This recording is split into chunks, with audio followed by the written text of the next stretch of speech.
This Brown Horror Movies Uncut, the Final Cut Daily podcast. I'm talking to the one and only Chris Stuckmann. We are talking about Shelby Oaks, which we got a chance to see as part of our coverage for Fantastic Fest and, of course, Beyond Fest. I know you just got finished making your LA premiere out there.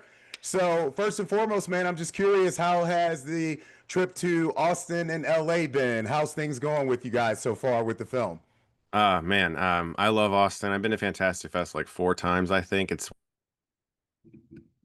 at least officially anyway.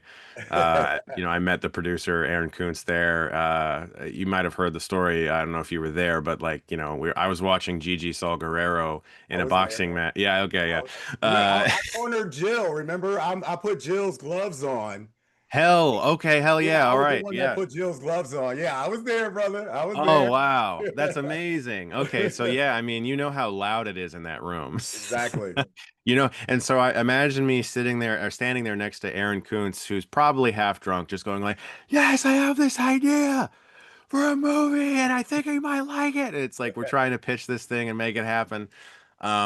Fantastic Fest is just amazing. Beyond Fest 2, Hmm. I've said this before, but I think the horror community and people who love horror is one of the last great fandoms that doesn't feel toxic and awful, you know?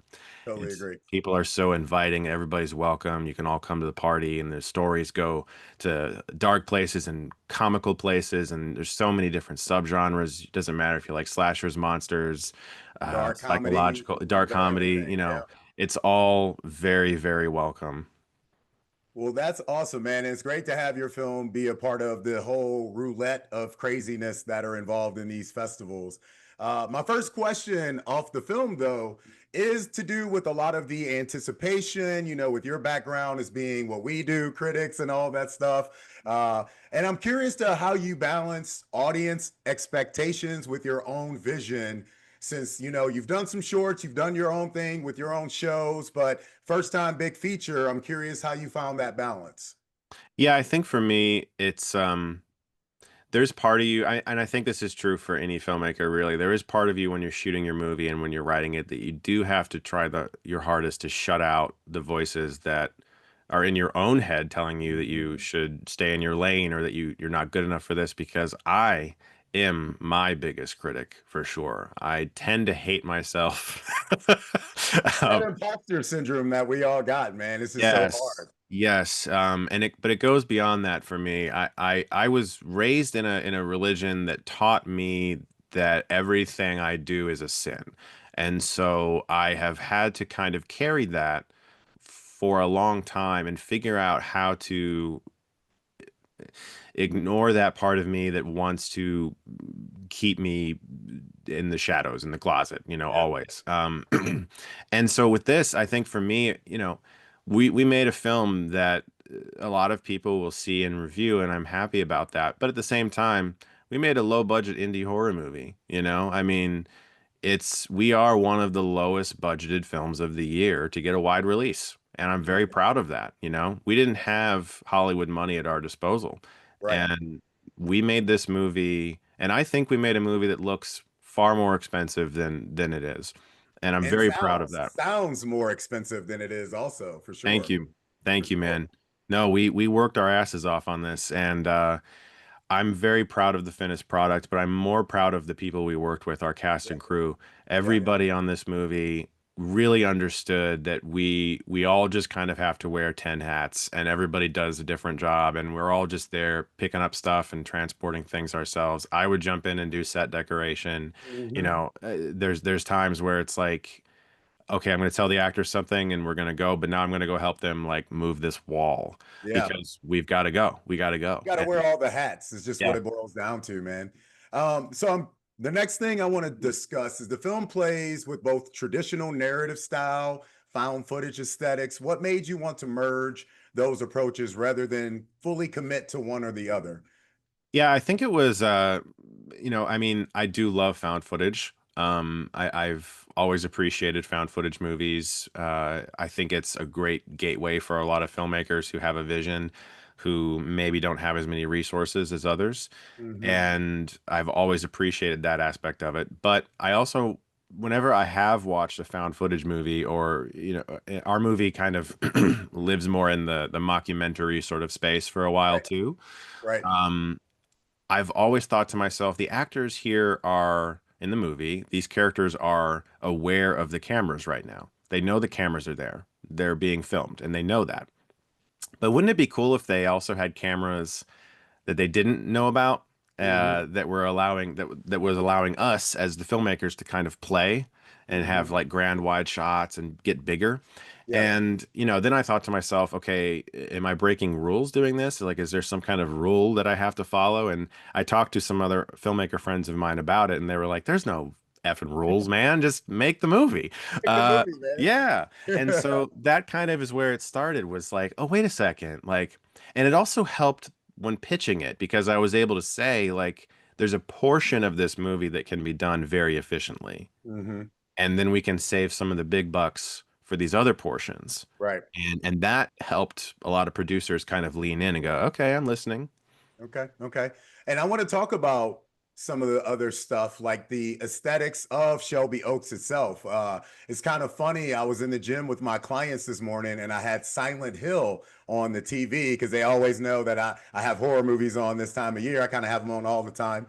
But the film visually leans into that atmosphere with great lighting and the decay of the setting and all the growth that we see. I'm curious to what references or inspirations kind of shape the look of Shelby Oaks Yeah. for what we know as the town.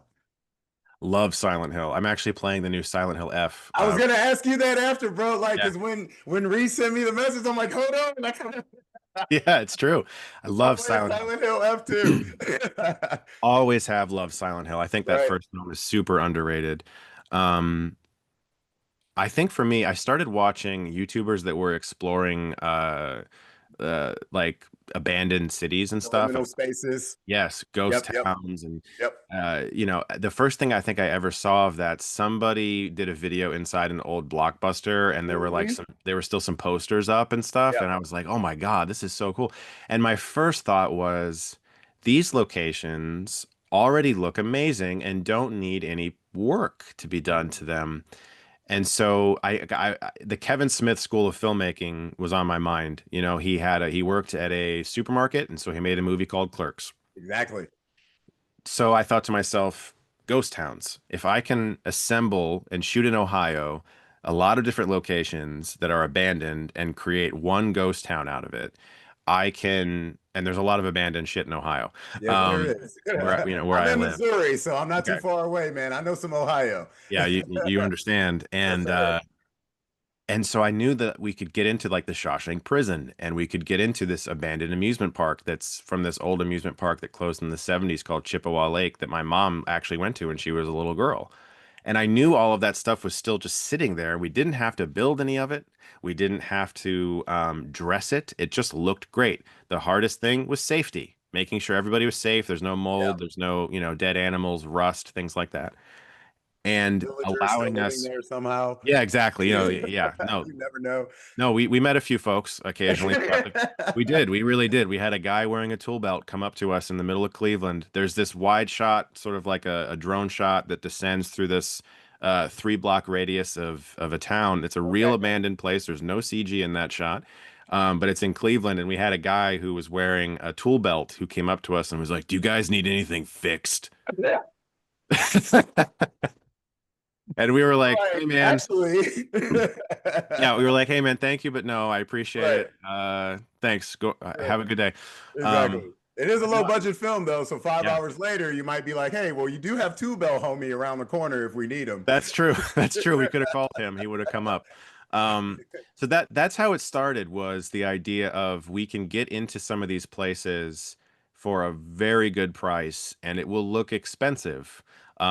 Obviously, I love Silent Hill, and I remember the first time I played that when I was like 13 on PS1. Yeah, I man. was not allowed to play it at all. But I snuck it.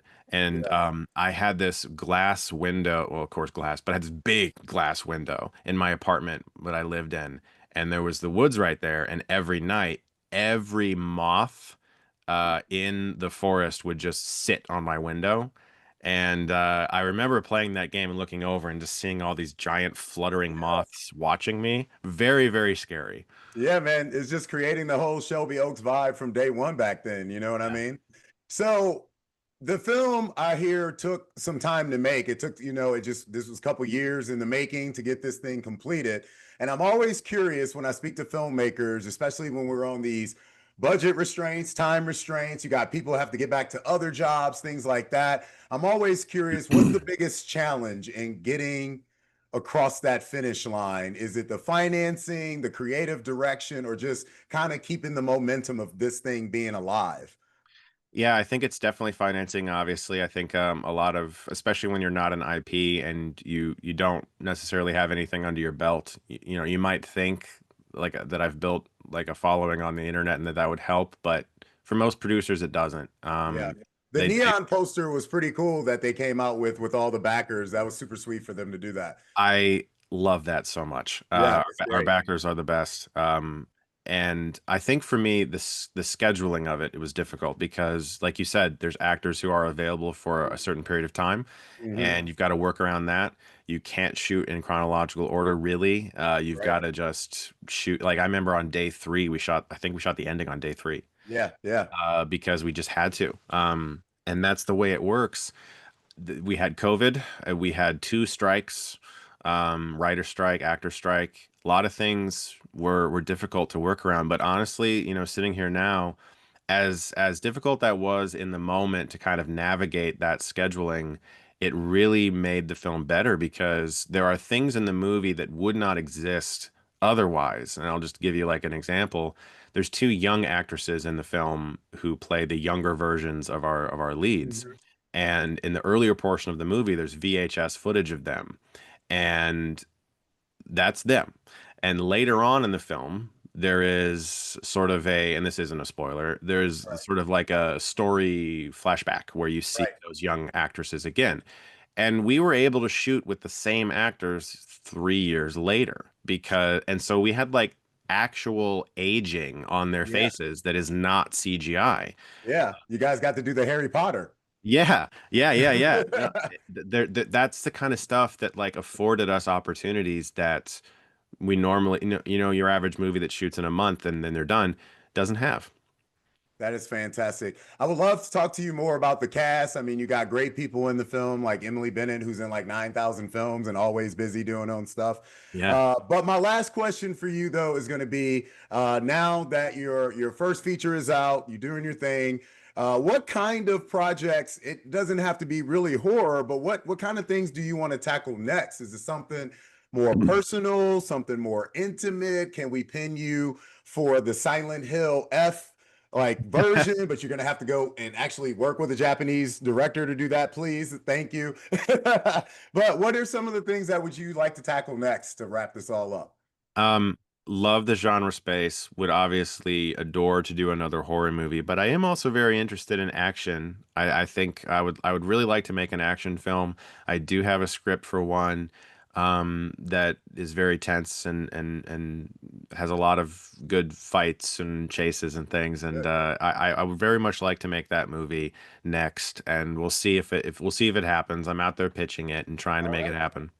Awesome, Chris. Well, best of luck with everything. Best of luck with the rest of Shelby Oaks. Everybody will get a chance to finally see it in theaters, and they'll stop texting all of us, asking us how it is because they haven't seen it yet. They'll get their chance to. Chris, thank you so much for your time. Best of luck with everything, and we'll be talking to you again in the future, okay? Thank you, Travis. All right, sounds good.